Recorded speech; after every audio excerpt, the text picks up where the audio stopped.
I like this chair. Spinny. It's like a natural sway that I'm doing right now. I'm self-regulating before I start this video. What I focused on to heal from chronic pain and mind-body concerns. Part 1.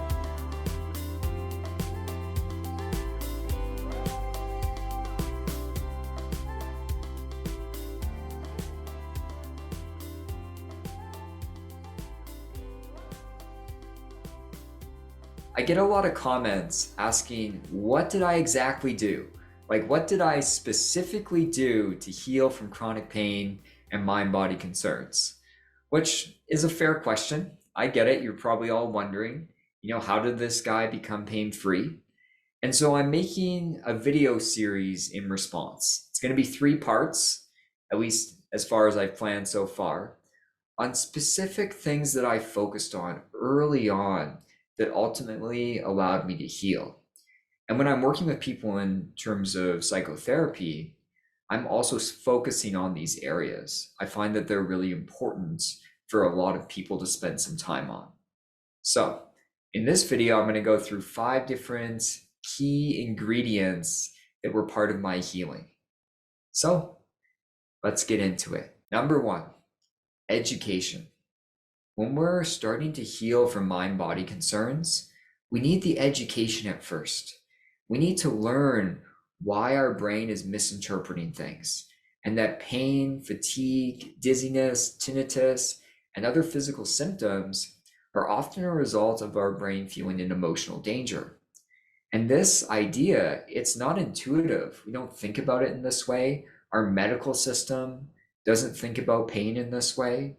And so when I was first healing, I spent at least a good month really studying up. I read lots of different books. So I would recommend anything by Dr. Sarno. Unlearn Your Pain by Dr. Schubiner is wonderful. And the newer book by Alan Gordon called The Way Out. If we start to read the literature, really dive into it. I also read a lot of research studies because I'm get a little sciencey. I like to know the nitty gritty, but all of this is really important. It's part of the healing. We can't skip it because, like I said, it's not intuitive to think about pain or symptoms in this way. And so we need to start feeding ourselves the information so that it starts to make sense. So study up. Number 2, belief in gathering the evidence.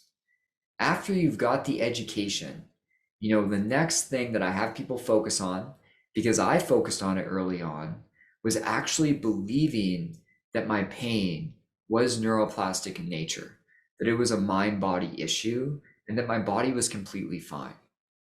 Gathering the evidence is what we need to do here. We need to help the logical parts of our mind understand that this makes sense.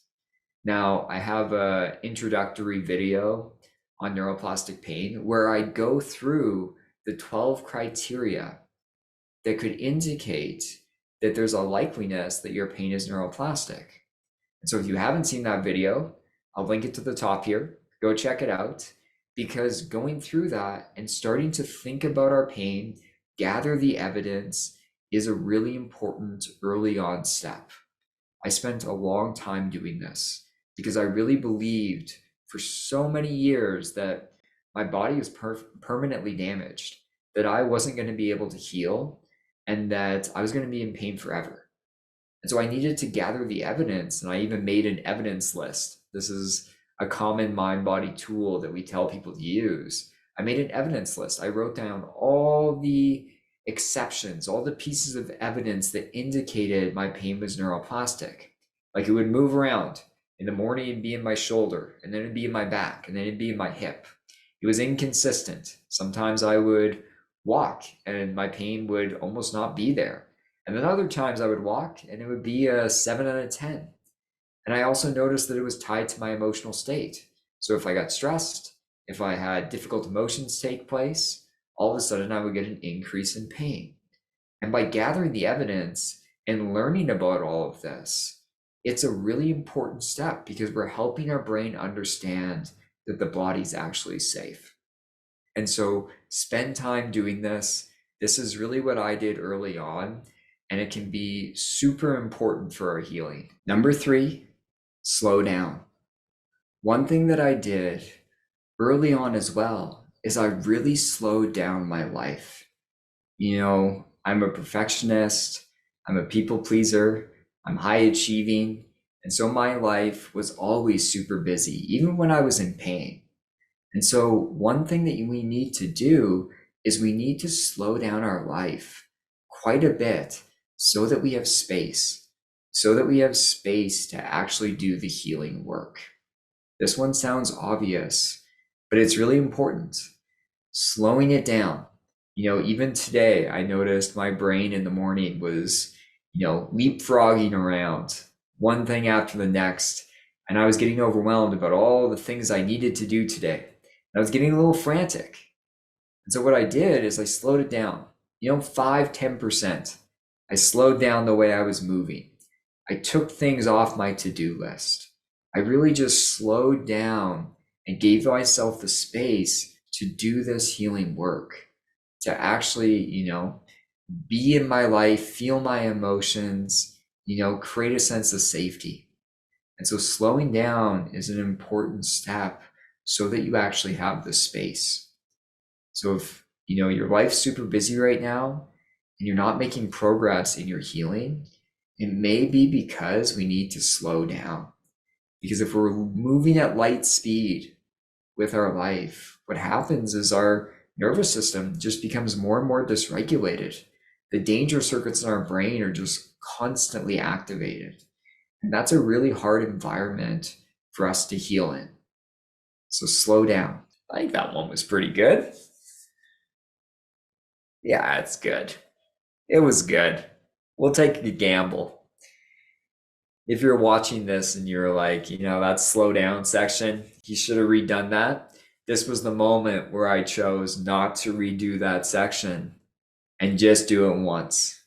I'm also slowing down, giving up control. So many lessons in this video I'm realizing.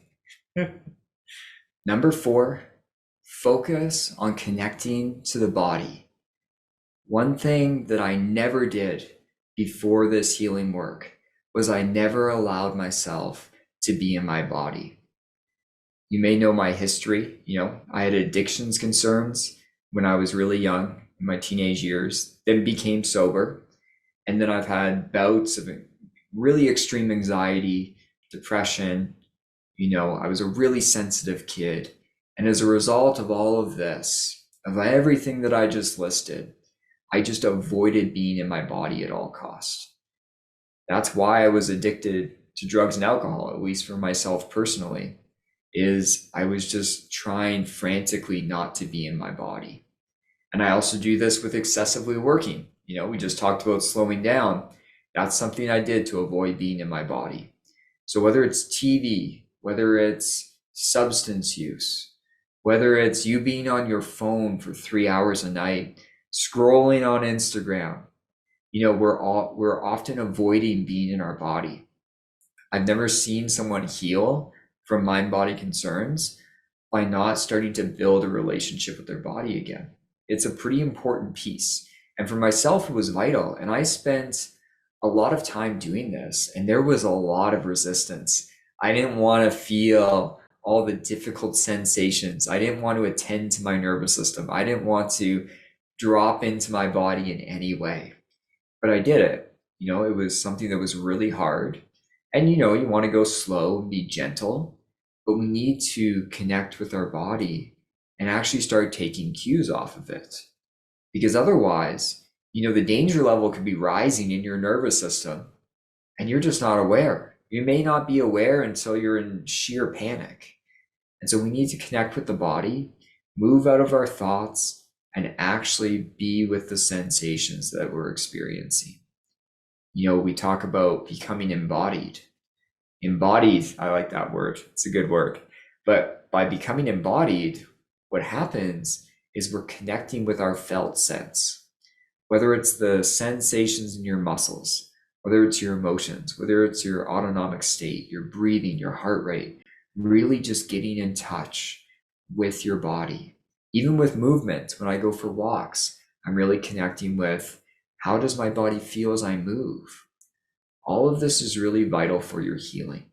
And over time, if we can make our body a safe place to live, we can overcome mind-body concerns. So, like I said, go slow, be gentle with this, but we need to learn to drop into our body.